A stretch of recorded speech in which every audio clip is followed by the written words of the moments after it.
Businessman के लिए यही होता है कि भाई मैंने इतने पैसे लगाए थे, शाम को मुझे क्या बचत हुई। तो ये जो आपकी प्रॉफिट की शीट होती है, ये आपको बता रही होती है कि सर इस महीने अभी तक हम इतना प्रॉफिट कमा चुके हैं, इतने सारे एसेंस पे। आपने सिर्फ एक्सेल की शीट कॉपी करके इधर करनी है और यहाँ पे बाइंग कॉस्ट डालनी होती है। फॉर्मूले ऑलरेडी लगे होते हैं, वो आपकी ऑटोमेटिक कैलकुलेशंस चल रही होती हैं। ये वो चीजें हैं जो क्लाइंट मांगता है और बीइंग ए वर्चुअल असिस्टेंट ये आपको देनी चाहिए। अगर आप इस तरह से काम करेंगे तो डेफिनेटली आप डिजर्व करते हैं कि आप एक अच्छी अमाउंट चार्ज कर सकें अपने क्लाइंट से। अब आप लोग तो शायद ये सोच रहे होंगे सर वर्चुअल असिस्टेंट का कौन सा इतना काम होता है, प्रोडक्ट हंट करके दे दी, ये कर दिया। अगर कोई आपको कह देता भाई अकाउंट हैंडल करो, तो अकाउंट हैंडलिंग में तो उसके अकाउंट्स भी आ रहे हैं और डेली सेल को भी आपने रिकंसाइल करना है। सिर्फ अमेज़न पे नहीं रहना होता। अमेज़न पे रहेंगे तो बाज़ औक़ात बहुत सारे कॉन्फ्लिक्ट्स भी आते हैं, आप अमेज़न के साथ रेज़ भी करते हैं। फॉर एग्ज़ाम्पल एक बार अमेज़न ने मेरे से गलत पैसे चार्ज कर लिए, मैंने उसके साथ फाइट की तो उसने मुझे उसको रीइंबर्स भी कर दिया। तो कभी-कभी बहुत एक्स्ट्रा चार्जेज़ ऐसे चार्जेज़ आपसे चार्ज करता है जो आपने वो फैसिलिटी यूज़ नहीं की होती। दूसरी बात, जब आप ये प्रॉफ़िट लॉस शीट बना रहे होते हैं, आपको पता चल रहा होता है कि अमेज़न मेरे से इन्वेंट्री के चार्जेज़ कितने चार्ज कर रहा है। क्योंकि यहाँ पर बहुत सारे, अगर मैं हेड आपको दिखाना चाहूँ तो शायद यहाँ पर वो हेड आ रहा हो कि लाइक इन्वेंट्री, या फॉर एग्जांपल ये एडजस्टमेंट है। यानी इसको पहले अनचेक करके हम देख सकते हैं, सारे कूपन्स हैं, ट्रांजैक्शन है, सब्सक्रिप्शन फीस है।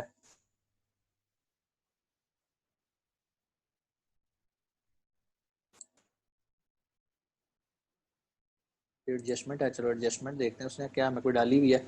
एक बार उसने कोई एडजस्टमेंट डाली थी ये $5 की, तो ये भी आप नज़र रखते हो। अगर तो अमाउंट बहुत बड़ी हो तो आप फ़ौरन उसका सत्यापात करते हो कि भाई ये क्या हो रहा है, अमेज़न ये किस चीज़ के पैसे चार्ज कर रहा है। आप फ़ौरन जाते हो अमेज़न के साथ केस ओपन करते हो और आप अपना प्रॉब्लम का सॉल्यूशन करते हैं। कल हमने देखा था कि हमने अपने जो क्लाइंट हैं उनसे रिव्यूज़ कैसे लेने हैं जिनको हमने गिव अवेज़ दिए हुए थे। ठीक है, आज हम ये देखेंगे कि अगर हमें और उनसे कुछ कम्युनिकेशन करनी हो या वो आपको कोई प्रॉब्लम करते हैं तो आपने उसके साथ कैसे डील करना है। एक और चीज़ मैं सेलर सेंटर में आपको बताता चलूँ, ये बायर्स मैसेज है। बायर मैसेज ये है, ये एफबीएम में ज़्यादा यूज़ होता है कि आपके आपके किसी बंदे ने मैसेज किया है थ्रू अमेज़न आपको कि भाई उसको मटेरियल नहीं मिला, क्योंकि ये इस पे हम कोई भी एफबीएम काम नहीं कर रहे, हमें कोई भी मैसेज यहाँ पर नहीं मिला हुआ। ये ओपन ऑर्डर्स होते हैं जिनको अभी फुलफिल करना होता है। ग्लोबल प्रमोशनल सेल है यहाँ पर, हालांकि हम और किसी कंट्री में नहीं कर रहे, इसलिए वो यहाँ पर सिर्फ हमें यूएसए की ग्लोबल परफॉर्मर प्रमोशन सेल बता रहा होता है। आईपीआई का ताल्लुक जो होता है ये होता है आपके इन्वेंट्री से रिलेटेड। इस पे अगर मैं क्लिक करूँ तो आपको ये बता सकता है कि इन्वेंट्री की हेल्थ इस टाइम क्या चल रही है। वो मेरे सामने पूरे ग्राफ ओपन कर लेगा। जब तक तो आप ग्रीन में लाइक आ रहे हैं, it means you are good enough. Excess inventory, okay fine. Sell through rate वो कह रहा है आपका बहुत कम है, आपको अपनी सेल बढ़ाने की जरूरत है। स्ट्रैंडेड इन्वेंट्री हमारे पास कोई नहीं है। स्ट्रैंडेड इन्वेंट्री ऐसी इन्वेंट्री को कहते हैं जो कि फुलफिलेबल नहीं होती है, वो आपको वापस मंगवानी होती है या उसको उसका सोल्यूशन कुछ करना होता है। इन स्टॉक इन्वेंट्री वो कह रहा है भाई आपका स्टॉक इस टाइम कम है, इन अपना स्टॉक भेजो। साथ ही मुझे ये बता रहा है दिसंबर में आपको 7.24 जो है ना वो एफबीए ने स्टोरेज फीस चार्ज किया, जो जो कि इतनी ही होगी, या फिर वो 1% आपकी टोटल सेल का चार्ज कर लेगा। अगर आपकी इन्वेंट्री जो है वो एक्सेस हो, मींस यहाँ पर अगर आप रेड पोर्शन में लाइक कर रहे हो तो यहाँ पर आपके पास ऑप्शन होती है, आप रिड्यूस कर सकते हैं अपनी एक्सेस इन्वेंट्री को। ठीक है, सेल थ्रू रेट वो कह रहा है कि आपका बहुत कम है, अपनी सेल को बढ़ाएं। स्टैंडर्ड इन्वेंट्री 0 है। FBA in stock rate 51, keep your popular product in stock to avoid lost sales. Okay, ऊपर बटन्स पे आते हैं। रीस्टॉक इन्वेंट्री है, आप यहाँ से अपनी इन्वेंट्री को रीस्टॉक कर सकते हैं। जिस तरह हमने सेंड रिप्लेनिश इन्वेंट्री किया था, आप यहाँ से भी शिपिंग प्लान तैयार कर सकते हैं। इसके अलावा मैनेज एक्सेस इन्वेंट्री मैं ऑलरेडी बता चुका हूँ, आप यहाँ पर अपनी एक्सेस इन्वेंट्री को कम कर सकते हैं वापस बुला के, या कुछ और उसका सोल्यूशन करके। इन्वेंट्री की एज आपको बता रही होती है कि आपको कितनी देर होगी है इन्वेंट्री में। प्राइस के बारे में बता रहे होते हैं, मतलब उनका मकसद ये है कि आपकी सेल बढ़े, वो उसके बारे में आपको गाइड कर रहे होते हैं। फिक्स स्ट्रैंडेड इन्वेंट्री, चूंकि हमारे पास कोई भी स्ट्रैंडेड इन्वेंट्री नहीं है, ऐसी इन्वेंट्री जिसका एसिन अमेज़न को नहीं मिल रहा होता या वो लिस्ट डिलीट हो गई होती है। फॉर एग्जांपल जैसे मैंने आज एग्जांपल दी कि मैंने एक बार अपनी लिस्ट को डिलीट कर दिया था, तो मेरी इन्वेंट्री कहाँ गई, वो स्ट्रैंडेड इन्वेंट्री में आ जाती है। तो यहाँ पर नोटिफिकेशन आ जाता है, आप उस पर जाके फिक्स कर सकते हैं उस सोल्यूशन को। Fix stranded inventory in bulk, और आप कुछ भी एक्शंस लेके उसको बेहतर कर सकते हैं। मैनेज एफबीए रिटर्न्स, जो आपको एफबीए के रिटर्न्स आए होते हैं वो यहाँ पर आप मैनेज कर सकते हैं। फॉर एग्जांपल हमारे पास ये एक ग्राइंडर वापस आया था तो हमने इसको वापस अपने पास बुलवा लिया और इसका रिटर्न स्टेटस कंप्लीट हो चुका है। जो भी आ रहा होगा यहाँ पर ऑप्शन आ रही होगी जी क्रिएट रिमूवल ऑर्डर, आप रिमूवल ऑर्डर क्रिएट करें और वो इन्वेंट्री आपके पास वापस उसी एड्रेस पे आ जाएगी जो एड्रेस आपने अमेजोन को देना है। वापस हम आ रहे हैं, हमने यहाँ देखना ये था कि हमने अपने बायर के साथ कैसे कम्युनिकेट करना है। यहाँ तक तो मैंने कल भी आपको बताया था कि हमने अपने बायर से रिव्यू किस तरह से डिमांड करना है, ठीक है। फॉर एग्जांपल हम यहाँ पर आए थे और हमने यहाँ क्लिक करके रिक्वेस्ट अ रिव्यू किया था, ठीक हो गया। यहाँ से हमारे पास और ऑप्शन आ रही होती हैं कि जैसे कि आप ये देख सकते हैं कि यहाँ पर हमारे पास उसका बंदे नाम भी आ रहा है कि हमने किसको भेजा है और उसका पूरा स्टेटस हमारे पास यहाँ पर डाटा आ रहा होता है।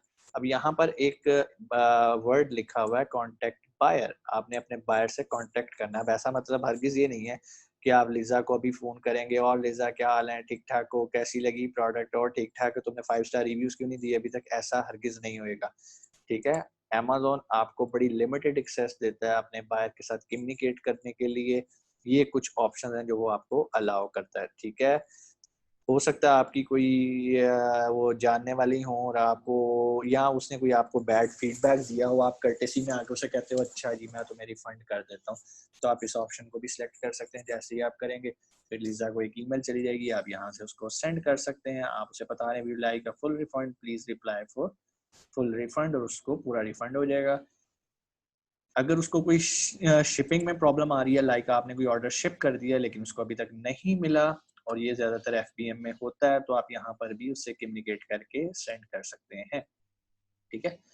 और कोई और रीजन है, आप अदर में भी आएंगे, आप इनवाइस भेजना चाह रहे हैं उसको, send the customer an invoice for the order, आप यहाँ से उसको इनवाइस भेज सकते हैं कस्टमर को, जरूरी नहीं है, भेजना चाहें तो भेज दें। यहाँ से आप इसके बाद यहाँ क्लिक करें और यहाँ पर नीचे आएंगे तो यहाँ पर अगेन एक सब्जेक्ट आ जाता है, आप वहाँ पर जो है वो अपना मैसेज जो है वो आप कन्वे कर सकते हैं सेंड करके। इसके अलावा कुछ बटन्स आप देख रहे हैं जो कि एक्टिव नहीं है, वो एप्लीकेबल होंगे तो आप पर तो फिर वो एक्टिव होते हैं, अदरवाइज नहीं होते। चूंकि ये ऑर्डर जो है ये एफबीए का ऑर्डर है, एफबीएम का ऑर्डर नहीं है, इसलिए यहाँ पर आपको ऑर्डर की डिटेल्स की जरूरत नहीं है। Ask your customer a specific order related question prior to the shipping their order. अगर आपको कोई एड्रेस में प्रॉब्लम आ रही हो तो आप यहाँ पर ऑर्डर की डिटेल्स को वेरीफाई कर सकते हैं, लेकिन चूंकि ये एफबीए का काम है इसलिए ये इसमें यहाँ पर ये शो नहीं हो रहा।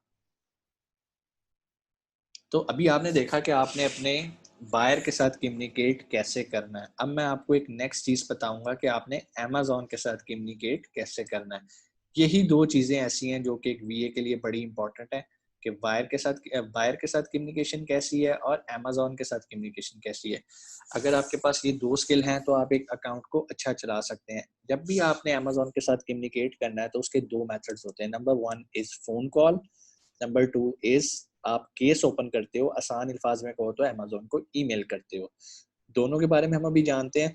फोन अमेजोन बड़े रिस्ट्रिक्टेड एरियाज में अलाउ करता है, जबकि ईमेल आप दुनिया के किसी भी सेलर सेंटर से अमेजोन को कांटेक्ट कर सकते हैं किसी भी टाइम, ठीक है। तो फोन कॉल की फैसिलिटी तो उन्हीं लोगों के पास है जो कि एक स्पेसिफिक रीजन में है। जब आप अकाउंट साइन अप करने लगते हैं तो आपको पता चल जाता है आपको ये फैसिलिटी अलाउ है या नहीं है। यूएई यूके यूएसए में मौजूद है, यूरोप के बहुत सारे कंट्रीज में मौजूद है, हांगकांग में भी मौजूद है, तो ये फैसिलिटीज अवेलेबल हैं। अब आई डोंट नो हांगकांग में अवेलेबल हैं या नहीं है, खैर इसकी भी एक पूरी लिस्ट है जो कि आपको बता सकती है कि कहाँ पर अमेजोन आपको फोन की एक्सेस देता है।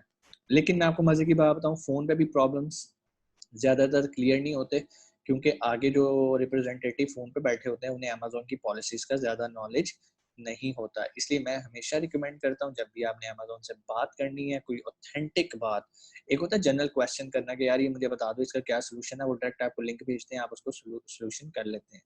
लेकिन दूसरे एंड पे अगर आपकी ने कोई प्रॉब्लम उनके नॉलेज में लानी है, फॉर एग्जांपल अगर आपको किसी ऐसी प्रोडक्ट के बारे में जानना है जो कि आप चाहते हो कि मैं अमेजोन से पूछ लूं क्या मैं ये प्रोडक्ट बेच सकता हूँ या नहीं, क्या ये आपकी रिस्ट्रिक्टेड प्रोडक्ट तो नहीं है, क्या ये इसको वायलेट तो नहीं कर रही, और अगर बेचना है तो मुझे इसके लिए क्या क्या सर्टिफिकेशन और क्या क्या रिक्वायरमेंट्स हैं, ठीक है, बहुत सारे लोग मुझे कहते हैं कि सर हम फूड आइटम्स में काम कर लें, तो उसका तरीकाकार ये होता है, आप अमेज़न के साथ केस ओपन करते हैं, डमी लिस्ट लगाते हैं और अमेज़न से अमेज़न का फीडबैक लेते हैं।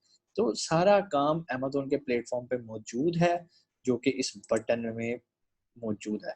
जिसको इस बटन को, इस टैब को यूज़ करना आता है ना, वो अमेज़न से कभी मार नहीं खाता।